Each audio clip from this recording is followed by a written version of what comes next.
नमस्कार दोस्तों, स्वागत है आपका हमारे चैनल पर। आज हम बात करेंगे एक ऐसी महत्वपूर्ण बात के बारे में जो हमारे जीवन को पूरी तरह से बदल सकती है। क्या आप जानते हैं कि हमारी सोच और ध्यान की शक्ति हमें जीवन में सफलता की ऊंचाइयों तक पहुंचा सकती है?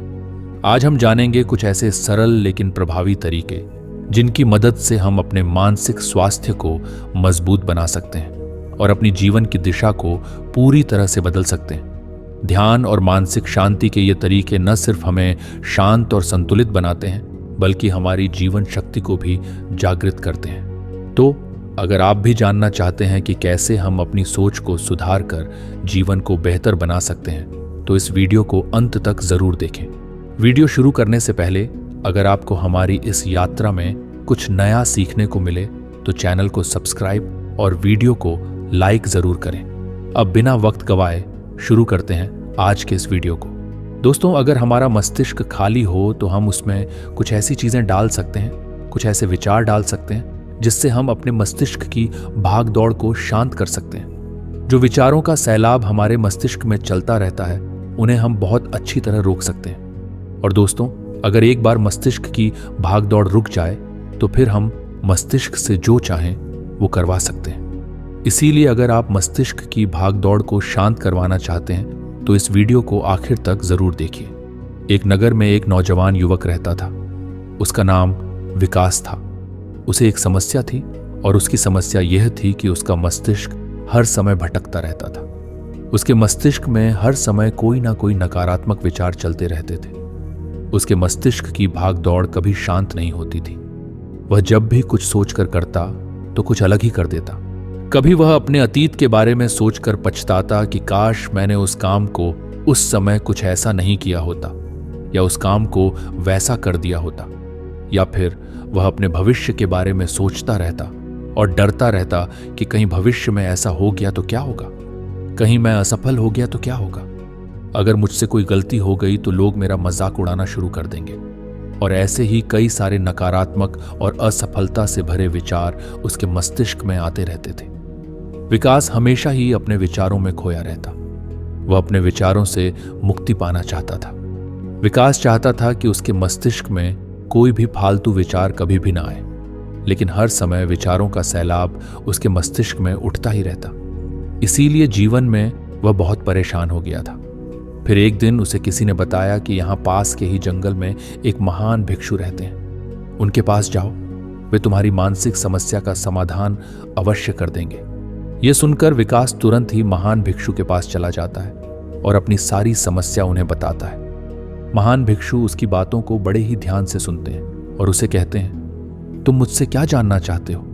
यह सुनकर विकास कहता है, गुरुदेव, मैं अपने मस्तिष्क को शांत और खाली करना चाहता हूं। मैं आपसे यह जानना चाहता हूं कि मस्तिष्क को खाली और शांत कैसे करते हैं। मेरा मस्तिष्क हर वक्त विचारों से भरा रहता है। मेरा ध्यान एक जगह लग ही नहीं पाता है, जिसके कारण मेरे हर काम में समस्याएं आती हैं। मैं एक चीज करता हूं तो नकारात्मक विचारों के कारण दूसरी चीज पर पहुंच जाता हूं। मेरा मस्तिष्क एक जगह ठहरता ही नहीं है और यूं ही हर दिन मेरे मस्तिष्क में हजारों विचार चलते रहते हैं। और ये कब होता है, क्यों होता है, मुझे कुछ पता नहीं चलता। बहुत देर बाद मुझे एहसास होता है कि मैं क्या करने बैठा था और मैं क्या कर रहा हूं। गुरुदेव, मैं अपने मस्तिष्क को विचारों से खाली कर देना चाहता हूं। मैं चाहता हूं कि मेरे मस्तिष्क में एक भी विचार ना आए। जब मैं चाहूं तभी मेरे मस्तिष्क में विचार आए।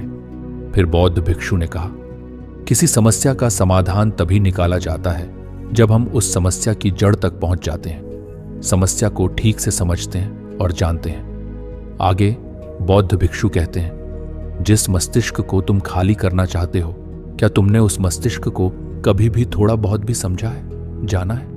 यह सुनकर विकास ने कहा, महाराज, मैंने अपने मस्तिष्क को जानने की बहुत कोशिश की है, लेकिन मैं जितना इसके बारे में जानता हूं, मेरा मस्तिष्क उतना ही रहस्यमय हो जाता है। फिर बौद्ध भिक्षु ने उसी वक्त एक घड़ा देते हुए कहा, जाओ, इस घड़े में छोटे छोटे पत्थर भरकर लेकर आओ।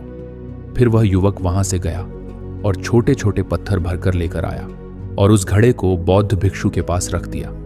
फिर बौद्ध भिक्षु ने उससे कहा, इस घड़े को तुम अपना मस्तिष्क समझो और इस घड़े में भरे पत्थरों को अपने विचार समझो।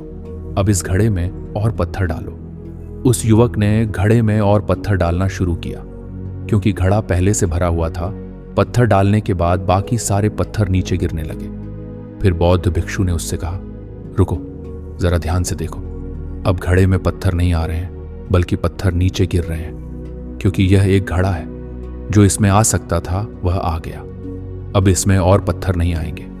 अगर दूसरे पत्थर डालने हैं तो पहले वाले पत्थरों को निकालना होगा। यह सुनकर युवक ने कहा, गुरुदेव, मैं आपकी बात समझ गया हूं कि आप मुझे क्या बताना चाहते हैं। हमें अपने मस्तिष्क को विचारों से ही खाली कर देना चाहिए। विकास की यह बात सुनकर बौद्ध भिक्षु मुस्कुराने लगे और कहा, पहले मेरी पूरी बात तो सुन लो, उसके बाद मस्तिष्क को खाली कर लेना। फिर बौद्ध भिक्षु ने उसी युवक से कहा, हमारा मस्तिष्क एक घड़े के बिल्कुल उल्टा है।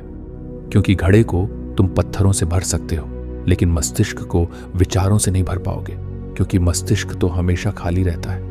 यह सुनकर उसी वक्त ने कहा, गुरुदेव, मुझे आपकी बातें कुछ समझ नहीं आ रही हैं। मस्तिष्क अगर खाली रहता है तो फिर हम उसे खाली करना क्यों चाहते हैं? फिर मस्तिष्क को खाली करने की क्या आवश्यकता है? फिर बौद्ध भिक्षु ने उससे कहा, इस घड़े से एक एक करके पत्थरों को बाहर निकालो। विकास ने वैसा ही किया। वह घड़े में से एक एक करके पूरे पत्थरों को बाहर निकालता रहा और ऐसा करते करते अंततः घड़ा खाली हो गया। फिर बौद्ध भिक्षु ने उसी वक्त से कहा, देखा तुमने, जब एक एक करके तुमने पत्थरों को बाहर निकाला तो यह घड़ा खाली हो गया। अब तुम इस घड़े में कोई भी पत्थर डाल सकते हो, दूसरे पत्थर डाल सकते हो, या फिर उन्हीं पत्थरों को दोबारा डाल सकते हो। आधा भर सकते हो या फिर पूरा भी भर सकते हो। फिर वह युवक कहता है, गुरुदेव, मैं भी तो यही कह रहा हूं कि मुझे अपने मस्तिष्क को खाली करना है। यह तो एक पत्थर है जिसे आसानी से निकाला जा सकता है और घड़े को खाली किया जा सकता है। लेकिन गुरुदेव, मैं अपने मस्तिष्क को खाली कैसे करूं? फिर बौद्ध भिक्षु ने कहा, इस घड़े में एक पत्थर डालो और 2 पत्थर निकालो। यह सुनकर उसने कहा, गुरुदेव, यह कैसे हो सकता है? जब इस घड़े में एक पत्थर होगा तो एक ही पत्थर निकलेगा, तो 2 कैसे निकलेंगे? फिर बौद्ध भिक्षु ने कहा, ऐसा नहीं हो सकता है। तो ऐसा करो कि इस घड़े में 2 पत्थर डालो और 4 निकालो। विकास ने कहा, महाराज, ऐसा कैसे हो सकता है? यह कोई चमत्कारी घड़ा तो है नहीं कि 1 डालो तो 2 निकल आएंगे, 2 डालो तो 4 निकल आएंगे। यह सुनकर बौद्ध भिक्षु ने कहा, यह घड़ा तो चमत्कारी नहीं है, लेकिन तुम्हारा मस्तिष्क तो चमत्कारी है। उसमें से अगर तुम एक विचार बाहर निकालते हो तो उसके साथ 2 विचार आते हैं, और जब तुम उन 2 विचारों को पढ़ते हो तो उनके साथ 4 विचार निकलते हैं, और फिर ऐसा करते करते विचारों की एक लंबी श्रृंखला बन जाती है, और फिर तुम कहीं नहीं रुकते, एक के बाद एक विचारों को पढ़ते जाते हो। यह मिट्टी का घड़ा तो पत्थरों से भर जाएगा, लेकिन तुम्हारा मस्तिष्क कभी नहीं भरता। वह हमेशा खाली है, लेकिन वह खाली नहीं दिखता। यह मस्तिष्क की माया है कि सब कुछ है, लेकिन फिर भी कुछ नहीं। फिर उसी व्यक्ति ने कहा, गुरुदेव, मैं आपकी बात समझ रहा हूं, लेकिन क्या मैं हमेशा अपने विचारों के जाल में ही फंसा रहूंगा? क्या मस्तिष्क के इस माया जाल से निकलने का कोई रास्ता नहीं है? फिर बौद्ध भिक्षु ने कहा, इस मिट्टी के घड़े में आधे पत्थर भर दो। फिर उसी वक्त ने ऐसा ही किया। फिर बौद्ध भिक्षु ने कहा, अब इन पत्थरों में से कोई एक पत्थर चुनो और उस पत्थर की एक छोटी सी मूर्ति बनाकर मुझे दे दो। मैं जानता हूं कि तुम एक अच्छे कलाकार हो। विकास ने एक पत्थर निकाला और उस पत्थर को बौद्ध भिक्षु के सामने ही तराशने लगा। पत्थर को तराशते वक्त उसे लगा कि यह पत्थर अच्छा नहीं है। फिर उसने दूसरा पत्थर घड़े से निकाला, लेकिन उसे वह पत्थर भी पसंद नहीं आया। फिर उसने तीसरा पत्थर निकाला, लेकिन वह तीसरा पत्थर भी उसे पसंद नहीं आया। उसका रंग अच्छा नहीं था।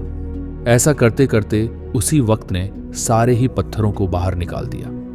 उसी वक्त को ऐसा करते हुए बौद्ध भिक्षु बड़े ही ध्यान से देख रहे थे।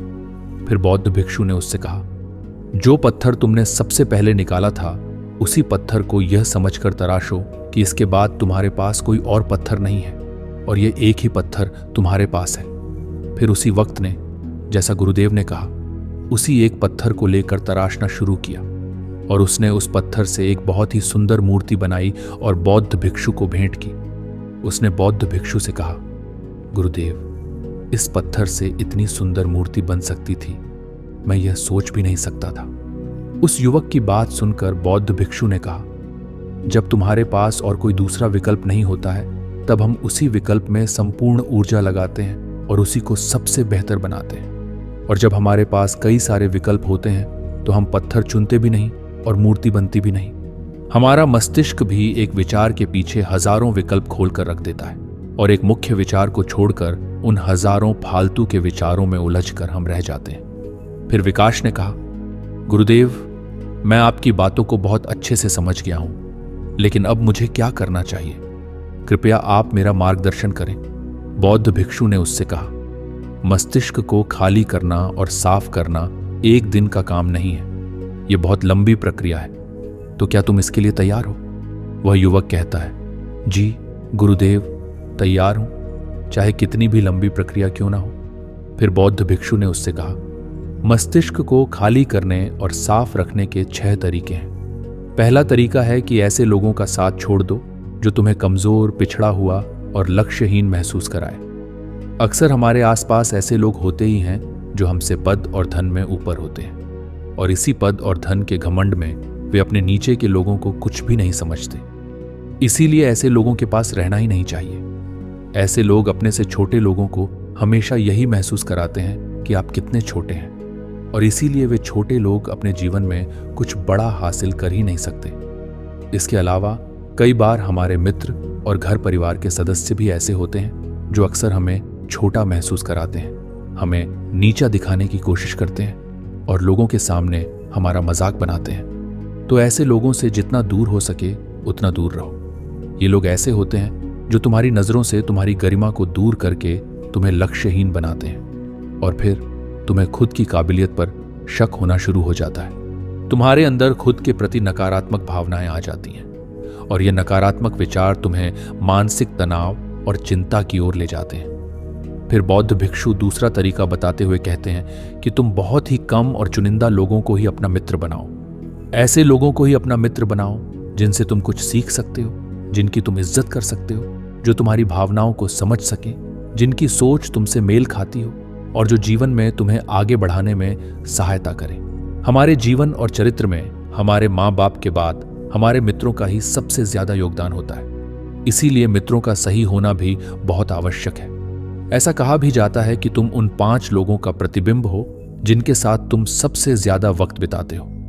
अगर तुम्हारे आसपास के 5 लोग जिनके साथ तुम सबसे ज्यादा वक्त बिताते हो ईमानदार हैं, तो तुम भी धीरे धीरे ईमानदार होना शुरू कर दोगे। और अगर वे 5 लोग अमीर हैं तो तुम भी धीरे धीरे अमीर बनना शुरू कर दोगे। कहने का अर्थ यही है कि तुम वैसा ही बन जाते हो जिस तरह के लोगों के साथ तुम अपना समय व्यतीत करते हो। किसी महान दार्शनिक ने कहा था, तुम मुझे किसी भी इंसान के मित्रों से मिलवा दो, मैं उसके मित्रों को देखकर उस इंसान का भविष्य बता दूंगा। हमारी सबसे बड़ी समस्या यह है कि हम लोगों को ना नहीं बोल पाते हैं। जिन लोगों के साथ हम रहना पसंद भी नहीं करते हैं, न चाहते हुए भी हमें उन नकारात्मक लोगों के साथ वक्त बिताना पड़ता है। इसीलिए सबसे पहले हमें अपनी जिंदगी में उन लोगों को ना कहना आना पड़ेगा जिनके साथ रहकर हमें लगता है कि ये हमारी जिंदगी खराब कर रहे हैं। अगर ये हमारी जिंदगी में न हो तो शायद हम ज्यादा खुश रहेंगे। वह भिक्षु आगे कहते हैं, तीसरा तरीका है कि तुम कभी भी अपना अतीत नहीं बदल सकते, लेकिन तुम अपना भविष्य अवश्य बदल सकते हो। इसीलिए तुम्हें पूरी तरह से वर्तमान में रहते हुए उन चीजों पर, उन कामों पर ध्यान देना चाहिए जो तुम्हारे नियंत्रण में है, जिन्हें तुम आज कर सकते हो, अभी कर सकते हो। वह भिक्षु कहते हैं, मेरी एक बात हमेशा याद रखना, केवल वर्तमान में रहकर भविष्य को संवारा जा सकता है, अतीत में रहकर नहीं। इसीलिए वर्तमान में जीने की आदत डालो। चौथा तरीका है कि तुम स्वस्थ और पौष्टिक खाना खाओ। हमारा शरीर ऊर्जा से चलता है, और हम जैसा खाना खाएंगे वैसी ही ऊर्जा हमारे शरीर को मिलेगी। अगर हमारा शरीर स्वस्थ नहीं रहेगा तो हमारा मस्तिष्क स्वस्थ कैसे रहेगा?